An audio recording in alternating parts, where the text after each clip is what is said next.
Hi, my name is Lauren Stewart. I'm currently a math teacher and the community liaison at Sand Creek High School in Colorado Springs, Colorado. This is my 11th year teaching. I also have a master's degree in ESL, and now I'm pursuing my principal certification. So I apologize for me sounding like this. I am a little sick. Um, so for my campus demographics, the number of students that we have is 1,205 according to our Department of Education website. We have 12% African American, 27% Hispanic, 45% white, 0.33% Native American, 5.7% Asian or Pacific Islander, and 9.2% other. At Sand Creek, we have grades 9 through 12 here. We're a traditional high school. The number of faculty that we have, about 65 approximately. And that breakdown there is 6% African American, 5% Hispanic, 86.5% white, and 2.5% Asian Pacific Islander. Excuse me. So the average range of experience is 7 to 10 years. We do have a lot of brand new teachers. We also have a lot of teachers who have been here for 20 plus years. We're actually in the district the oldest school. We have the most years experience in our building, so we're actually cost the most out of all the high schools, which I think is a good thing for us, maybe a bad thing for the people who do the budget. For degrees, 65% of our staff also have a master's degree, and 2 of our teachers have doctorates, which is kind of cool. Student academic issues of concern. We have a phenomenal SPED department, which everyone knows about. So we do get a large population of special education students, just because we have the resources available for anywhere from a very minor learning disability all the way to a severe special needs disability. We have 5 military bases just in this area, so we do have a very transient military population. It kind of affects, who we get and what they had before they came here, and we prep these students and then they're out the door. So another one is our English as a second language. We do have a very high population of not only Hispanic students, but also other ethnicities, and it is growing every year. And we are right on the cusp of Title I status, so we do have a lot of low-income families that I think all, kind of impacts academic progress, and that are issues and concern. For cultural issues of concern, like I said, the ESL population is just one. I mean, we have students who come from multiple countries, so it's not just addressing, one language. We do have multiple ones that students speak.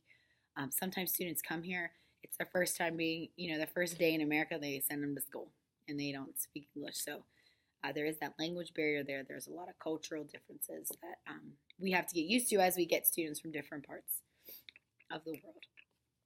So the field experience activity that I did was getting kind of a panel of teachers, some that had very little experience to some that had over 20 years of experience, to give me some feedback on how they feel the professional development is in our building, how it is as a district, what we can do to be better. If you could play in the PD, what would it look like? I just wanted to get feedback so that, if I was ever an administrator here, I would really be interested in that. I don't want those days to be wasted. I want people to get really good information out of them. I want it to be things that they can use, right away, because I am a lifelong learner. I love learning. I love clearly going back to school. So I want, everyone to have that experience and everyone want to be better as teachers. Excuse me. So I met with my mentor prior to this meeting, and we decided that when I would send the invite and ask these teachers to come participate, that 45 minutes was a good amount of time. The video needed to be 35, and I could kind of give them an intro prior, and then if the conversation was great, we could continue past the 35-minute mark. I didn't really need any materials.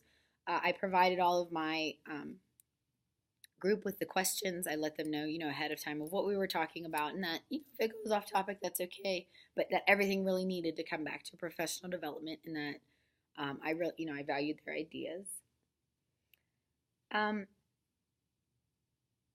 so I asked the questions that were provided. I thought they were really good questions. What professional development has spoke to you in the past, and which one did you find the most beneficial? Because I feel like people really hold on to that and almost compare others to that one that they had that was excellent, because then nothing else can compare to that. Oh man. Um, I did think it was very effective. I felt like we, got to different places that I really didn't think we would get to go to. And that is the way that I assessed, how effective it was. That we were all engaged in conversation. Sometimes I didn't even have to ask a conversation or ask a question for the conversation to be generated. You can tell that teachers are passionate about student success, and the vehicle with how they get there. And I also wanted to ask the teachers, this year I feel like our school has done a really good job of giving the why behind why we're doing this PD and how it already ties into what you're doing, and it's not reinventing the wheel. So I really wanted to kind of get that feedback to see if that was the feeling of other people in the school or if it was just me, and why they feel like maybe this year is better than others, and see if those reasonings were the same for them as it was for me. So that is my introduction.